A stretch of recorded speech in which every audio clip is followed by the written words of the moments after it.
चलिए आज हम बात करने वाले हैं रिसोर्सेज यानी संसाधनों की। वैसे तो हर कोई कहता है प्रकृति ने हमें सब कुछ फ्री में दिया है, लेकिन क्या सच में, या फिर इसमें भी कोई ट्विस्ट है? ट्विस्ट तो है ही। देखिए, अगर रिसोर्सेज सच में फ्री गिफ्ट होते तो हम सब अमीर होते और मेरी मम्मी मुझे हर बार बिजली का बिल कम करने के लिए डांटती नहीं। असल में रिसोर्स वही है जो हमारी जरूरतें पूरी करे, लेकिन शर्त ये है कि वो टेक्नोलॉजिकली एक्सेसिबल हो, इकोनॉमिकली फीजिबल हो और कल्चरली एक्सेप्टेबल हो। मतलब अगर आपके पास सोना है लेकिन उसे निकालने की टेक्नोलॉजी नहीं, तो वो आपके लिए बस फैंसी मिट्टी है। बिल्कुल। और रिसोर्सेज बनते कैसे हैं? इंसान, प्रकृति और टेक्नोलॉजी तीनों का मिला जुला खेल है। इंसान टेक्नोलॉजी के जरिए प्रकृति से इंटरैक्ट करता है और इंस्टीट्यूशंस बनाता है ताकि डेवलपमेंट तेज हो सके। जैसे बिना ट्रैक्टर के खेत में हल चलाना आज के जमाने में कौन करेगा?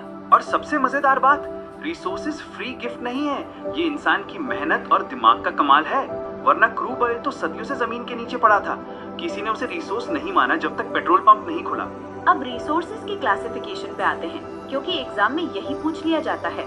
तो 4 तरीके हैं। हाँ, नोट कर लो। ओरिजिन के हिसाब से बायोटिक और एबायोटिक जैसे पेड़ पौधे जानवर, और एबायोटिक जैसे पानी खनिज। फिर एग्जॉस्टिबिलिटी, रिन्यूएबल और नॉन रिन्यूएबल जैसे हवा सूरज की रोशनी कोयला पेट्रोल।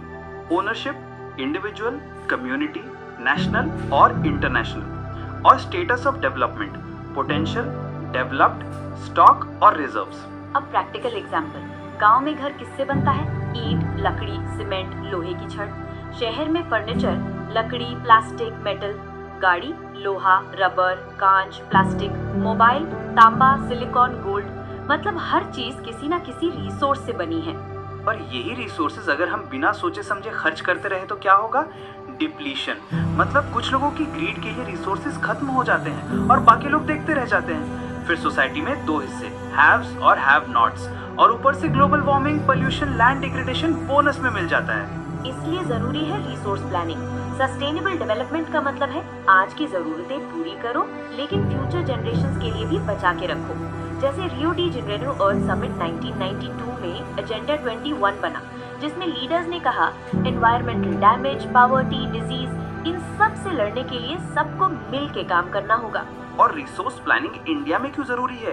क्योंकि यहाँ डाइवर्सिटी बहुत है। झारखंड, छत्तीसगढ़, एमपी में मिनरल्स की भरमार, लेकिन इंफ्रास्ट्रक्चर कम। राजस्थान में सूरज और हवा की कोई कमी नहीं, लेकिन पानी के लिए लोग तरसते हैं। अरुणाचल प्रदेश में पानी बहुत है, लेकिन रोड्स और ब्रिजेस कम। तो बैलेंस्ड प्लानिंग चाहिए। और हिस्ट्री देखो, कॉलोनाइजेशन में भी यही हुआ। जिन देशों के पास टेक्नोलॉजी थी, उन्होंने दूसरों के रिसोर्सेज लूट लिए। तो रिसोर्स तभी काम आते हैं जब टेक्नोलॉजी और इंस्टीट्यूशन साथ हों। कंजर्वेशन की बात करें तो गांधी जी ने क्या कहा था? There is enough for everybody's need, not for anybody's greed. मतलब लालच रिसोर्स डिप्लीशन की जड़ है। मास प्रोडक्शन नहीं, मासेस का प्रोडक्शन चाहिए। अब लैंड रिसोर्सेज की बात करें, हम सब लैंड पर रहते हैं। खेती, इंडस्ट्री, ट्रांसपोर्ट सब लैंड पर होता है। इंडिया में 43% लैंड प्लेन्स हैं, एग्रीकल्चर और इंडस्ट्री के लिए बढ़िया। 30% mountains, rivers, tourism, ecology.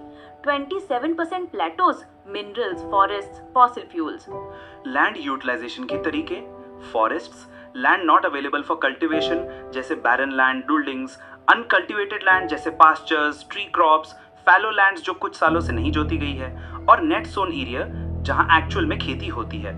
Gross crop area, एक साल में जितनी बार भी बोया गया सब जोड़ लो। Land use pattern physical factors जैसे टोपोग्राफी, क्लाइमेट, सॉइल, और ह्यूमन फैक्टर्स जैसे पॉपुलेशन, टेक्नोलॉजी, कल्चर दोनों पर डिपेंड करता है। फॉरेस्ट एरिया इंडिया में डिजायर्ड 33% से कम है, क्योंकि नेशनल फॉरेस्ट पॉलिसी 1952 ने इकोलॉजिकल बैलेंस के लिए इतना जरूरी बताया था। और पैस्चर लैंड भी कम हो गया है, लेकिन हमारी गायें और भैंसें तो कम नहीं हुई। अब या तो वो डाइट पर है या फिर हम फॉडर बाहर से ला रहे हैं। और over grazing, mining, deforestation, over irrigation, ये सब लैंड डिग्रेडेशन के मेन कारण हैं। माइनिंग साइट्स छोड़ दिए जाते हैं, डीप स्कार्स रह जाती हैं। झारखंड, छत्तीसगढ़, एमपी, ओडिशा, माइनिंग की वजह से डिफॉरेस्टेशन और degradation. Gujarat, Rajasthan, MP, Maharashtra, over grazing. Punjab, Haryana, UP, over irrigation से सैलिनिटी और अल्कलिनिटी बढ़ जाती है। और इंडस्ट्रियल एफ्लुएंट्स भी लैंड और वाटर पोल्यूशन बढ़ा रहे हैं। Solution, afforestation, grazing management, shelter belts, sand dunes पर थॉर्नी बुशेस, माइनिंग कंट्रोल और इंडस्ट्रियल वेस्ट ट्रीटमेंट। ये सब करना पड़ेगा।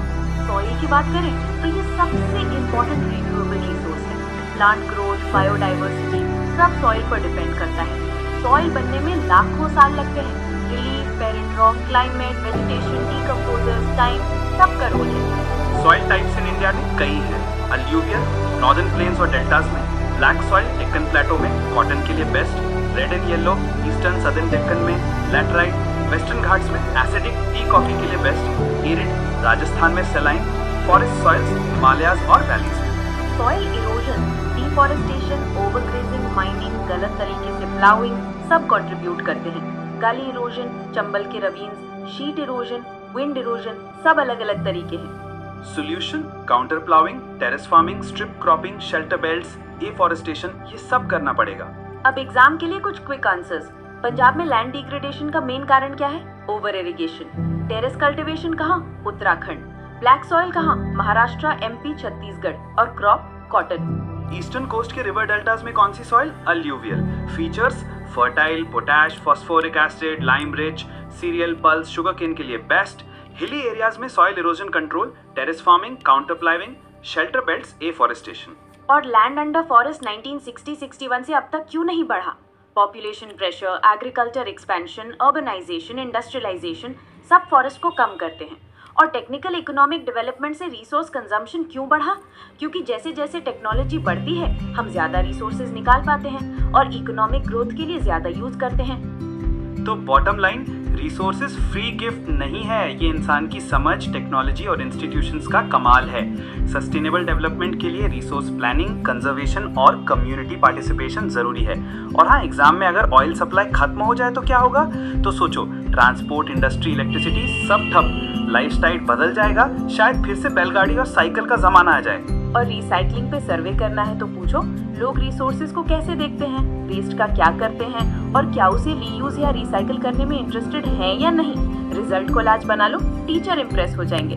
तो आज के लिए इतना ही। रिसोर्सेज को समझो, बचाओ और स्मार्ट बनो, वरना फ्यूचर में रिसोर्सफुल बनने के लिए सिर्फ व्हाट्सएप फॉरवर्ड्स ही रह जाएंगे। और याद रखो, नेचर, टेक्नोलॉजी और इंस्टीट्यूशंस तीनों का सही तालमेल ही असली रिसोर्स है। अगली बार मिलेंगे, तब तक के लिए study smart, not just hard.